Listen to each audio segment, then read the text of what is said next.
Assalamualaikum warahmatullahi wabarakatuh. Berjumpa lagi di kanal YouTube kami.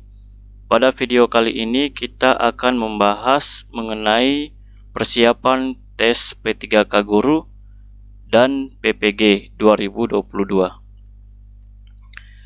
Sebagaimana kita ketahui bahwa di dalam kompetensi yang wajib dimiliki oleh seorang guru yaitu terdiri dari berbagai hal atau beberapa hal. Yang pertama, ada kompetensi pedagogik, kemudian ada kompetensi keahlian, ada kompetensi sosial, dan kompetensi kepribadian. Pada kali ini penerimaan guru itu dilakukan atau dibuka hanya pada formasi tes untuk P3K. Jadi tidak seperti tahun-tahun sebelumnya masih ada formasi CPNS bagi guru. Namun bukan berarti P3K Guru juga ini tidak memiliki manfaat atau tidak sebanding atau tidak setara dan tidak hormatnya dengan PNS.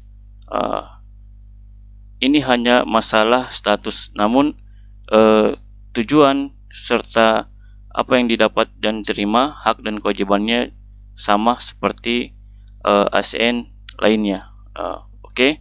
Lanjut untuk P3K Guru, sebagaimana pengalaman teman yang sudah tes kemarin, itu terdiri dari 3 item soal, yaitu ada sosial, manajerial, kultural, kemudian ada teknis, dan selanjutnya ada wawancara.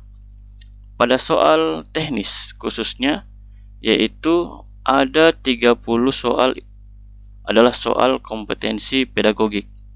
Jadi menguji kemampuan guru dalam bidang pedagogik. Apa itu pedagogik? Maka pada video ini kami akan berusaha untuk menjelaskan agar bagi teman-teman yang ingin melakukan persiapan tes P3K Guru maupun PPG dapat lebih memahami apa yang harus dipelajari dan ditekankan untuk diketahui.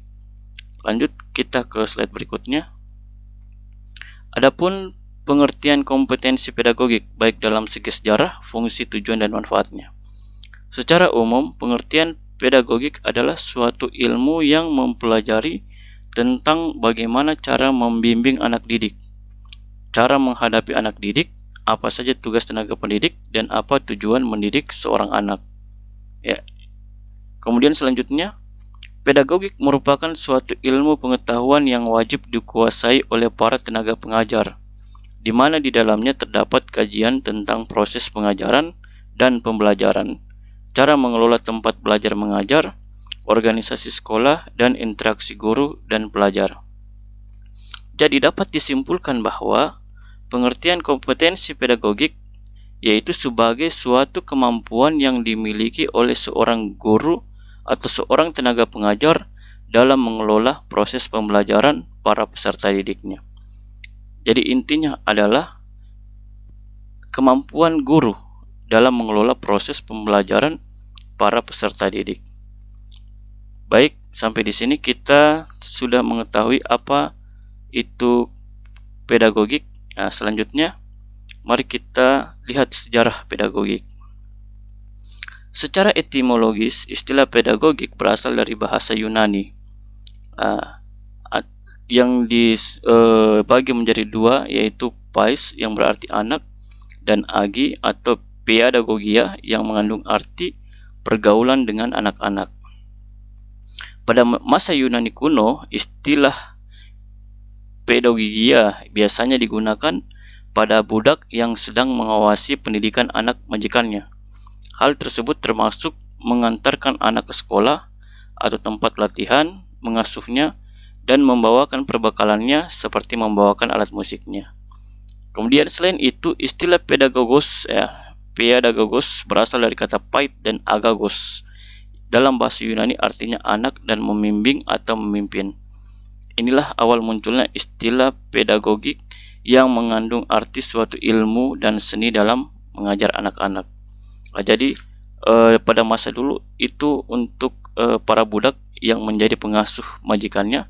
Namun sekarang istilah pedagogik ini dijadikan sebagai suatu ilmu, yaitu ilmu dan seni dalam mengajar anak-anak. Saat ini istilah pedagogik merujuk pada ilmu dan seni dalam mengajar, di mana di dalamnya terdapat kajian tentang pengajaran, khususnya pendidikan formal. Ya, pendidikan formal yaitu pendidikan yang seperti saat ini diterapkan di negara kita, mulai dari tingkat SD, SMP, SMA, dan perguruan tinggi.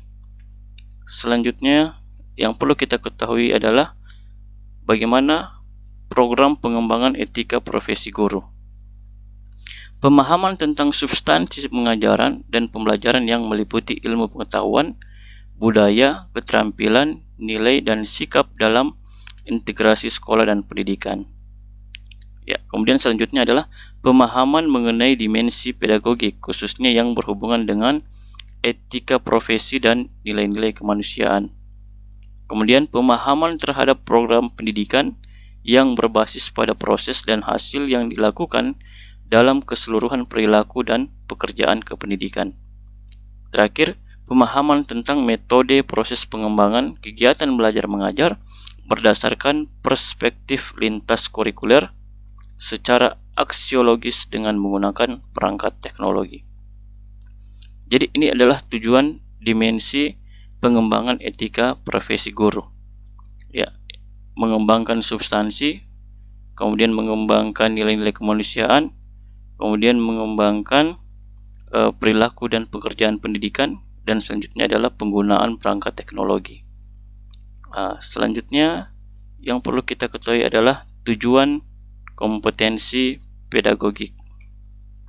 Setiap ilmu pengetahuan pasti memiliki tujuan tertentu yang ingin dicapai, termasuk juga ilmu pedagogik.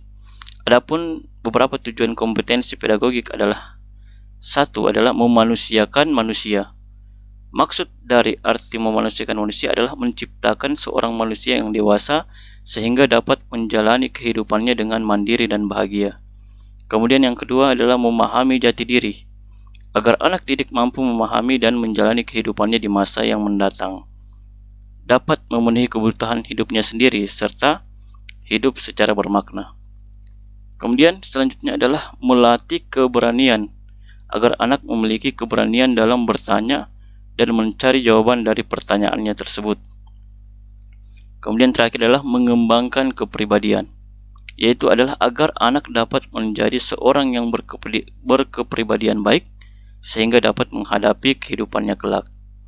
Ini merupakan tujuan dari kompetensi pedagogik. Yang pertama, memanusiakan manusia, memahami jati diri, melatih keberanian anak, dan mengembangkan keberanian anak atau peserta didiknya. Selanjutnya yaitu manfaat kompetensi pedagogik. Ya. Kompetensi pedagogik memberikan manfaat pada berbagai pihak, khususnya tenaga pengajar maupun peserta didik. Yang pertama, manfaat yang akan dirasakan bagi guru. Guru dapat memahami mengenai karakter, sifat, daya pikir, perkembangan psikis dan fisik para peserta didik. Kemudian membantu para pengajar atau tenaga pengajar dalam memahami dan menentukan tujuan arah pembelajaran yang ingin dicapai. Kemudian membantu para tenaga pengajar dalam meminimalisir kesalahan praktek karena telah memahami teori pendidikan atau teori pendidikan. Terakhir, menjadi tolak ukur keberhasilan seorang tenaga pengajar dalam melaksanakan tugas dalam pendidikan. Ini adalah manfaat kompetensi bagi guru, yaitu dapat memahami dan menentukan arah pembelajaran, kemudian dapat meminimalisir kesalahan, selanjutnya yaitu dapat menjadi tolak ukur keberhasilan. Adapun manfaat yang dapat dirasakan bagi siswa, yaitu adalah rasa keingintahuan siswa dapat terpenuhi karena tenaga pengajar mampu mengelola dan merangsang daya pikir kritis para siswa dalam proses belajar mengajar. Kemudian, timbulnya kemampuan dan keberanian peserta didik dalam memberikan pendapat dan menyelesaikan masalah. Kemudian yang terakhir adalah proses belajar mengajar menjadi lebih menyenangkan karena tenaga pengajar dapat mengelola nuansa pendidikan dengan humor, menghargai imajinasi siswa, serta menanamkan tenggang rasa dan dengan begitu siswa akan memiliki rasa percaya diri, perasaan berharga dengan bakat yang dimilikinya.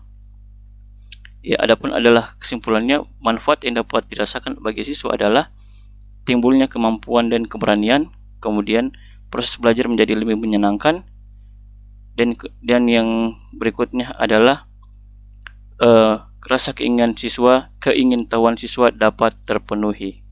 Ya. Adapun materi-materi yang akan kita bahas terhadap ketika belajar kompetensi pedagogik nanti kita lanjutkan di video selanjutnya, serta soal-soal yang kemungkinan atau prediksi soal yang akan masuk di dalam tes P3K Guru maupun PPG juga insya Allah akan kita bahas pada video-video berikutnya. Intinya adalah dalam video ini kita harus mengetahui dulu apa itu kompetensi pedagogik sehingga kita memiliki arah yang jelas apa kira-kira yang ingin dan harus kita kuasai dalam mempersiapkan diri untuk mengikuti tes P3K Guru ataupun PPG khusus pada bidang kompetensi pedagogik. Sekian untuk video kali ini. Terima kasih atas segala perhatiannya. Mohon maaf atas segala kekurangannya. Saya kira dengan ucapan wabillahi taufiq hidayah. Assalamualaikum warahmatullahi wabarakatuh.